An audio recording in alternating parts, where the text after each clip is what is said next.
नमस्ते दोस्तों, मनमोहक हिंदी कहानियाँ चैनल में आप सभी का स्वागत है। आज की हमारी कहानी है तर्पण। वह घाट की सीढ़ियाँ उतर रहा था। धीरे धीरे मैं भी उसके साथ थी। ठीक पीछे 180 डिग्री के कोण पर उसे मेरे होने का आभास तक नहीं। पुरोहित का मंत्रोच्चारण चला जा रहा था। सहसा अपने विलय से पूर्व क्षणांश में अतीत में खोने लगी थी। मैं अतीत की एक एक घटना प्रतीक्षित खड़ी थी, जैसे दोबारा जिए जाने को। मैं और आशीष सामान्य दंपत्ति, जिसमें हमारा बेटा दक्ष प्रेम की धुरी और धरोहर है। प्रेम धारा में स्नात हम तीनों और छोटा किंतु सुंदर सा वह घर, जहां हम तीनों के साथ जुड़े असंख्य खुशियों के क्षण भी बसते हैं। दक्ष ने तब स्कूल जाना शुरू ही किया था कि भूचाल सी उस एक दुर्घटना ने सब कुछ बिखेर दिया था। आशीष के यूं अचानक हमें छोड़कर चले जाने के बाद कोई अदृश्य शक्ति ही थी जिसने मुझे समेटा था। मुझे चलना था आशीष के और मेरे सपनों के लिए, हमारे दक्ष के लिए। मेरी घड़ी की सुइयां मात्र दक्ष के इर्द गिर्द घूमती थीं और दक्ष के लिए मैं उसकी माँ और बाबा दोनों ही तो थी। अब दक्ष मेरा सर्वस्व था, मेरी प्राणवायु, मेरी जीवन शक्ति। एक एक दृश्य अब भी प्रतीक्षा में यूं ही तो खड़ा है। नन्हे से दक्ष के बाल संवारती मैं, उसकी उंगली थामे उसे बैग थमाकर स्कूल छोड़ हाथ हिलाती मैं। वह बढ़ता रहा, मैं हर तापे तपिश से बचाती अपने आंचल की छाव किए। गिलास लिए उसकी मिन्नतें चिरोरिया करती और लोरी गाकर उसे थपथपाकर सुलाती। हर परिदृश्य जीवंत है। उसे जरा सा बुखार हो जाता तो रात आंखों में ही कट जाती। सचमुच हूबहू आशीष की छवि निकाली थी दक्ष ने। वही नैन नक्श, वही कद काठी। मैं बलिहारी जाती थी अपने दक्ष पर। नौकरी, घर और दक्ष, यही दुनिया हो गई थी मेरी। सपने साकार लगने लगे थे। दक्ष की लगन और मेरी तपस्या रंग लाई थी। उसे बहुत अच्छी नौकरी मिल गई थी। अकेलेपन का संघर्ष था शायद, जिसने मुझे कुछ जल्दी ही थका दिया था। अपने बोए सींचे वृक्ष के तने से तनिक सुस्ताना चाहती थी मैं। दक्ष का विवाह कर अपने दायित्वों की इतिश्री कर लेना चाहती थी मैं। भूल गई थी कि जीते जी कहाँ पूरते हैं सगरे काज। कईयों रिश्तों में से पसंद किया था मैंने अपने दक्ष के लिए अति सुंदर कॉन्वेंट शिक्षिता सरिता को। मध्यम वर्गीय परिवार, 3 बहनें, 1 भाई, सब ठीक ही तो था। और भला मुझे क्या चाहिए था? दक्ष ने तो अपने सारे निर्णय मुझ पर ही छोड़ रखे थे। चट मंगनी पट ब्याह निपटा लिया मैंने। सरिता और दक्ष की जोड़ी देख मैं फूली नहीं समाती। सरिता में बहू नहीं, बेटी को ढूंढना चाहा मैंने। जाने क्या बात थी, कौन सी त्रुटि, कैसा पूर्वाग्रह। सरिता मुझसे कटी कटी रहती। एक आध बार मैंने खुलकर बात करना चाहा, किंतु मेरी पहल उस पर तुषाराघात करती। वह यूं छिटक जाती गोया उसे मुझ में कोई दिलचस्पी न हो। लिहाजा मैं पुरजोर कोशिश में रहती थी कि दकियानूस खड़ूस छवि वाली पुराने जमाने की सास जैसी कोई हरकत न करूं। इतना जोर लगाती मैं उसे अपनी ओर खींचने का, लेकिन वह एक कदम तक न बढ़ाना चाहती थी। कुछ वक्त बाद सरिता के पांव भारी हुए। मेरे तो जैसे पंख लग गए थे। मारे खुशी के उड़ी उड़ी फिरती रही मैं। पूरे 9 महीने उसकी अवहेलना को दरकिनार कर अथक देखभाल की मैंने उसकी। ओह नन्हा दक्ष, मैं सुख में नहा गई उसे गोद में लेकर, लेकिन वह तो उससे भी दूर रखना चाहती थी मुझे। मेरी सहन शक्ति टूटने लगी। शुरू में 10-15 दिनों पर आने वाले सरिता के माता पिता ने अब यहीं डेरा जमा लिया था, और तब मेरे प्रति सरिता की अवमानना का कोई पारावार ही न रहा था। उसकी माँ उसके इस रवैये को बढ़ावा दिया करती, जिसकी भनक आए दिन दक्ष से उसके झगड़ों के दौरान मेरे कानों में पड़ जाया करती। मैं अपने ही घर में बेगानी सी अलग थलग रहती कि उन्हें कोई बात उठाने का मौका न मिले। गाहे बगाहे कमियां ढूंढ ढूंढ कर दोनों तिल का ताड़ बना दिया करती। सरिता, दक्ष और माधव की देखभाल में मैं कोताही करती कैसे, लेकिन दोनों माँ बेटी ने जैसे कमर कस ली थी मुझे दक्ष के जीवन से बाहर निकाल फेंकने की।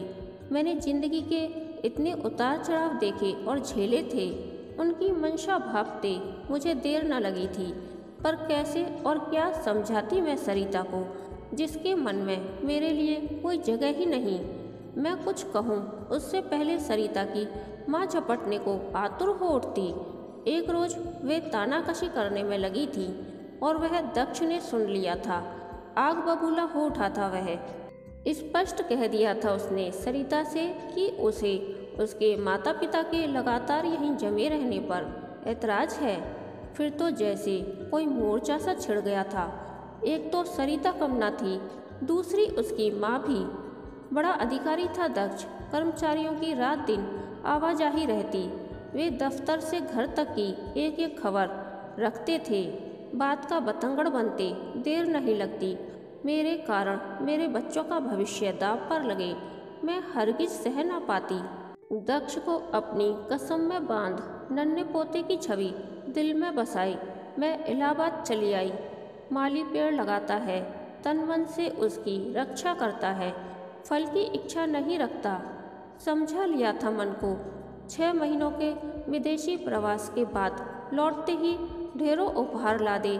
सरिता तो एयरपोर्ट से ही मायके होली थी। अपने स्वागत में आई मम्मी पापा और भाई बहनों के साथ। थका हारा दक्ष जैसे ही अपनी सरकारी आवास पहुंचा, फोन की घंटी घनघनाई थी। इलाहाबाद से शर्मा चाचा थे। बेटा, आवाज की भर्राहट से चौंका था दक्ष। जल्दी आ जाओ, तुम्हारी माँ वे नहीं रही। सन्न खड़ा रह गया था दक्ष। रिसीवर पर चाचा रुधे कंठ से कुछ कहे जा रहे थे और माँ की मिट्टी ज्यों उसकी बाट जो रही थी। पाठ को विराम देकर पुरोहित जी उठे तो वह भी टहलने लगा। बचपन से यौवन तक का साथी यह घर जीर्ण हो चला है। माँ ढेरों स्मृति चिन्हों में यहाँ वहाँ। आंगन के एक कोने में पुरानी जंग खा चुकी छोटी सी उसकी साइकिल, रस्सी पर न जाने कब से टंगी माँ की सादी सी सूती साड़ी। दक्ष ने भाव विहल होकर उसे समेट लिया। माँ ऐसे ही सिमट गई थी, उसके अंक में क्रशकाय हो गई थी। वह मिलने गया था इलाहाबाद माँ से। यह पता लगते ही सरिता ने धमकाया था, कान खोलकर सुन लो, मैं तुम पर, तुम्हारी माँ पर दहेज प्रताड़ना का केस कर दूंगी। वह अवाक व स्तब्ध रह गया था। तब से वह माँ से फ़ोन पर भी बात करता तो ऐसे छिपकर जैसे कोई चोरी, कोई गुनाह। उसके बाद से वह सरिता के साथ बस निभाए चला जा रहा था। तो माँ के लिए दक्ष सोच रहा है। सदा हर निर्णय पर खरी उतरने वाली उसकी माँ से हुई यह पहली और आखिरी भूल है। उन्हें कभी पता नहीं चलने दिया उसने सरिता की धमकी का। शिक्षित सुंदर सरिता के भीतर के स्वार्थ, दोहरे स्वभाव और खोखले संस्कारों का अंदाजा माँ लगाती भी तो कैसे। सिर पटक लेना चाहता था अपना। कैसे सही होगी माँ ने इतनी वेदना। किंतु अब वह उसकी रक्तिम आँखों में क्रोध और क्षोभ उतर आया है, जिसने उसे निर्णय तक पहुँचा दिया है। एक बार माँ ने हंसी हंसी में कहा था, दक्ष, मैं मरूं तो मेरी मुट्ठी भर राख को मणिकर्णिका घाट पर विसर्जित कर देना, जहाँ तेरे बाबा की। टूटा सा वह माँ की तस्वीर के आगे जलती अगरबत्तियों के धुएं में उनकी महक तलाश रहा था। शर्मा चाची मौका पाकर उसकी बगल में आ बैठी। कमजोर तो बहुत हो गई थी दीदी। पंडित जी गरुड़ पुराण का पाठ कर रहे हैं और वे धीमी आवाज में ही सही बोले जा रही हैं। अकेली मानस कभी पकाया खाया कभी नहीं। हम जरा जौनपुर गई रहीं, तब तो ठीक ही रहीं। इसे पता था सफाई देती देती वे उसे जैसे याद दिलाना चाह रही है। बेटा, अफसोस के मारे जान निकली जाती है कि हम सबके रहते उनकी मिट्टी 2 दिन पड़ी खराब होती रही। दक्ष तड़प उठा था और वे अपने ही रो में बही चली जा रही थी कि यकायक बुआ जी ने आकर उन्हें बहाने से उठाया। अरे भाभी, आप यहाँ हो और वहाँ भैया हलवाई की लिस्ट के लिए आपको खोज रहे हैं। दक्ष मन ही मन बिलख रहा है, सुलग रहा है। पंडित जी किसी बेतरनी नदी का जिक्र कर रहे थे। वह बुदबुदा उठा है। जानता हूँ चाची, माँ ने जीते जी बैतरनी पार की है। आगे के शब्दों ने उसके कंठ को अवरुद्ध कर दिया। बेटा, एक न एक दिन सभी को जाना है, धीरज रखो। बुआ जी उसकी पीठ थपथपाने लगीं। माँ जी की मृत्यु की सूचना मिल जाने पर भी सरिता मायके में ही बनी रही थी, महज इसलिए कि दूसरे दिन उसके भाई की सगाई थी। उसे वहाँ देख कुछ जानने वालों में कानाफूसियाँ भी हुई, किंतु वह अनजान बनी रही। मेहमान अभी विदा हुए ही थे कि दक्ष का पर्सनल सेक्रेटरी तलाक का नोटिस लिए पहुंचा था। सरिता और उसके माता पिता के पैरों तले जमीन खिसक गई थी। वह माधव को लिए चुपचाप कार में बैठ गई थी और परिवार वालों ने कोई हस्तक्षेप नहीं किया था। 4 घंटों का सफ़र तय करके जब उसने घर में कदम रखा तो बाहर ही रोक दिया था दक्ष ने उसे। अब यहाँ क्यों आई हो? वह तो सीधे दक्ष के पैरों पर गिरकर रो पड़ी। बुआ जी ने समझाया था, रहने दे बेटा, सुबह का भूला शाम को घर वापस आ जाए तो उसे भूला नहीं कहते। फिर मुखातिब हुई थी सरिता से, तुम तो इतनी पढ़ी लिखी हो दुल्हन, ऐसा अगर तुम्हारी माँ के साथ होता तो तुम क्या करती? सरिता मुँह छिपाए रोती ही रही। क्या कोई उत्तर था उसके पास? दक्ष यंत्र चालित सा उन मुट्ठी भर फूलों को जल प्रवाह में विलय होता देख रहा था। क्या इस तर्पण से माँ के जीवन को लौटाया जा सकता है? जलपंत ने माधव को गोद में लेकर उसके हाथों से भी अंजुलि भर जलधारा जल में ही गिरा दी है।